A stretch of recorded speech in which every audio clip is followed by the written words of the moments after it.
ناصر الدین بگڑا ایک مہذب ترین انسان تھا۔ بہادری، دانائی، معاملہ فہمی، سخاوت اور مہربانی کی خصوصیات اس میں بدرجہ اتم موجود تھیں۔ جھوٹ بولنے اور سننے کو سخت ناپسند کرتا، مذہب اسلام کے قوانین کا سختی سے پابند تھا، تیر اندازی اور شکار کا شوقین تھا، خلوت میں بھی نامحرموں سے اپنے پاؤں کو چھپاتا۔ ناصر الدین بگڑا 1458 عیسوی سے 1511 عیسوی تک حکمران رہا۔ ناصر الدین محمود بگڑا کو کم سنی یعنی صرف 14 سال کی عمر میں حکومت مل گئی، جب اس کے امراء عضد الملک، حسام الملک اور صفی الملک نے سازش کے ذریعے محمود بگڑا کے سب سے اہم وزیر عماد الملک کو بادشاہ کے ہاتھوں قتل کروانا چاہا، تو بادشاہ نے کم سنی کے باوجود انتہائی عقل مندی اور ذہانت کا مظاہرہ کرتے ہوئے اس وقت تو عماد الملک کو گرفتار کر لیا، لیکن جلد ہی بروقت انتظامات کرتے ہوئے باغی امراء کے خلاف طبلِ جنگ بجا دیا۔ برہان الملک اور عضد الملک کو قتل کر دیا گیا، جبکہ صفی الملک کو قلعہ دیب میں نظر بند کر دیا اور حسام الملک مالوا کی طرف بھاگ گیا۔ برصغیر پاک و ہند میں ناصر الدین محمود بگڑا گجراتی اسلام کا عظیم سپاہی تھا، جس نے اپنی پوری قائدانہ صلاحیتوں اور جرأت و بہادری سے نہ صرف بہت سارے غیر مسلم علاقوں کو فتح کیا، بلکہ عدل و انصاف کا ایسا مضبوط نظام قائم کیا کہ قانون کی نظر میں امیر اور غریب، بادشاہ اور وزیر، مسلم اور غیر مسلم سب ایک ہو گئے۔ امور حکومت سنبھالتے ہی محمود بگڑا ایک بڑا لشکر لے کر نظام شاہ بہمنی کی مدد کو پہنچا اور سلطان محمود خلجی سے برسرِ پیکار ہوا۔ سلطان محمود خلجی نے راہ فرار اختیار کی اور مالوا جا پہنچا۔ 1562 میں سلطان محمود خلجی نے دوبارہ دکن پر لشکر کشی کی، لیکن جب محمود گجراتی نے دکن کا عزم کیا تو خلجی دولت آباد سے ہی واپس لوٹ گیا۔ ناصر الدین محمود بگڑا نے 1464 میں قلعہ باور پر، جو ہندوؤں کا مضبوط قلعہ تھا، حملہ کر کے اسے فتح کر لیا اور باور کے راجا کو اپنا مطیع بنا لیا۔ بادشاہ کے ایک امیر بہاء الملک نے ایک شخص کو قتل کیا اور ادھر بھاگ گیا۔ بہاء الملک کو بچانے کے لیے دوسرے دو امیر ملک حاجی اور عضد الملک نے قتل کا الزام دو غریب آدمیوں پر لگا کر انہیں بادشاہ کے ہاتھوں قتل کروا دیا، لیکن جب بادشاہ کو اصل صورتحال کا پتہ چلا تو اس نے دونوں امیر قتل کر کے ان کی خال میں بس بروا دیا۔ 1467 میں بادشاہ کو آن حضرت صلی اللہ علیہ وآلہ وسلم کی زیارت ہوئی اور آپ صلی اللہ علیہ وسلم نے 2 طبق بادشاہ کو عنایت فرمائے۔ اس خواب کی تعبیر میں بادشاہ نے 2 قلعے کرنار اور دون فتح کیے۔ اس کے کچھ عرصہ بعد مندلک کے راجا کو بھی مطیع کر لیا گیا۔ 1468 کا پورا سال ملک میں ترقیاتی کاموں میں صرف کیا۔ اس کے بعد بادشاہ ایک بڑا لشکر لے کر جوناگڑھ پر حملہ آور ہوا اور لمبے محاصرے کے بعد 1470 میں جوناگڑھ کا قلعہ فتح کر لیا گیا۔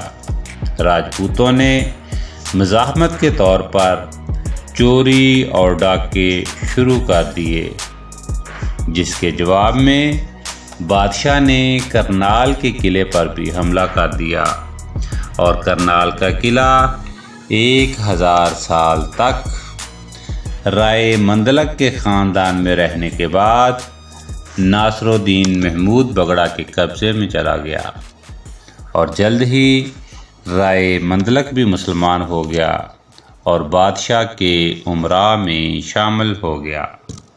سندھ کے علاقے کچھ کے ملحدوں نے لوگوں کا جینا دوبر کر رکھا تھا اور چوری اور راہزنی سے لوگوں کی زندگی اجیرن کر دی تھی۔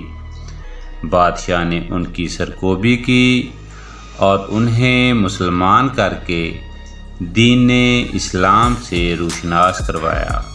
اس کے بعد سندھیا علاقے کے بلوچوں کو بھی مطیع بنا لیا گیا، جو راہزنی کا پیشہ اختیار کیے ہوئے تھے۔ جگت کے راجا نے ڈکیتی کی وارداتوں سے لوگوں کا جینا محال کر رکھا تھا، لہذا بادشاہ نے جگت پر حملہ کر کے راجا کو گرفتار کر کے قتل کر دیا اور جگت پر قبضہ کر لیا۔ جب بادشاہ جگت فتح کر رہا تھا، اس وقت احمد آباد کی امراء بادشاہ کے لیے سازشوں کا جال بن رہے تھے۔ ان کا مقصد سلطان محمود کو معزول کر کے شہزادے احمد کو تخت نشین کرنا تھا، لیکن سلطان محمود بگڑا کو اس کی خبر ہو گئی اور اس نے بڑی سمجھداری سے اس سازش کا قلعہ کما کیا اور سازش کے مرکزی کردار خداوند خان کو کیفر کردار تک پہنچایا۔ 1480 میں بارش نہ ہونے کی وجہ سے گجرات میں فصلیں پروان نہ چڑھ سکیں اور پورا گجرات قحط زدہ ہو گیا۔ ان گنت لوگ ہلاک ہوئے اور چاروں طرف ابتری پھیل گئی۔ جب حالات نارمل ہوئے تو بادشاہ لشکر کے ساتھ جنانیر چل دیا۔ جنانیر ہندوستان کے مضبوط ترین قلعوں میں شمار ہوتا تھا، اور یہ جن پہاڑوں پر واقع تھا ان کی اونچائی اپنی مثال آپ تھی۔ ان دونوں پہاڑوں پر راجہ بناہی کی حکمرانی تھی، جس کے ساتھ 60,000 بہادر راجپوتوں کا لشکر تھا۔ طاقت اور حکمرانی کے نشے میں راجہ نے اہالی اور رسول آباد میں طوفان بدتمیزی برپا کر رکھا تھا۔ اس کے مظالم نے خاص طور پر مسلمانوں کو نشانہ بنا رکھا تھا، لیکن جب سلطان محمود بگڑا کا لشکر جنانیر پہنچا تو راجہ بناہی نے صلح کی درخواست کر دی، جسے رد کر دیا گیا۔ جب دونوں لشکر آمنے سامنے آئے تو ایک خون ریز معرکہ پیش آیا۔ جب راجپوتوں نے بادشاہ کے کمانڈر سید بدر کو قتل کر دیا تو بادشاہ نے محاصرہ مزید سخت کر دیا۔ راجہ رائے بناہی نے مجبوراً غیاث الدین خلجی سے مدد چاہی، لیکن جب سلطان محمود بگڑا لشکر کے ساتھ غیاث الدین خلجی سے مقابلے کے لیے چلا تو خلجی نے واپسی کی راہ لی اور سلطان محمود واپس جنانیر پہنچ گیا اور وہاں ایک مسجد تعمیر کی، ساتھ ہی ساتھ لشکر کا محاصرہ سخت کر دیا۔ شب و روز کی محنت سے سپاہیوں نے قلعے کی دیوار میں شگاف ڈالا اور لشکر قلعے میں داخل ہو گیا۔ راجپوتوں نے اپنی پرانی رسم کے مطابق بی بی بچوں اور عورتوں کو آگ کے شعلوں کے سپرد کیا اور خود مقابلے کے لیے پہنچ گئے۔ 21 نومبر 1484 میں بگڑا کے لشکر نے راجپوتوں کو مکمل شکست سے دوچار کیا اور راجہ بناہی کو گرفتار کر لیا۔ سلطان محمود نے قلعے کے ساتھ ہی ایک عالی شان شہر آباد کیا اور اس کا نام محمد آباد رکھا اور اس شہر میں ایک عالی شان مسجد تعمیر کی۔ راجہ بناہی کو 5 ماہ قید رکھنے کے بعد قتل کر دیا گیا۔ جب قلعہ ابو کے راجہ نے تاجروں کو لوٹنا شروع کیا تو بادشاہ نے اس کی بھی سرکوبی کی اور اسے بھی اپنا مطیع بنا لیا۔ 1495 عیسوی میں محمود بہمنی کے ایک امیر بہادر گیلانی نے گجرات کے علاقے بندر کودا اور بندر مہائم پر قبضہ کر لیا۔ بادشاہ نے اس فتنے کو بھی ختم کیا اور بہادر گیلانی سے اپنے تمام علاقے واپس لے لیے۔ 1496 میں بادشاہ نے ایدر کے راجہ کو بھی اپنا مطیع کر لیا۔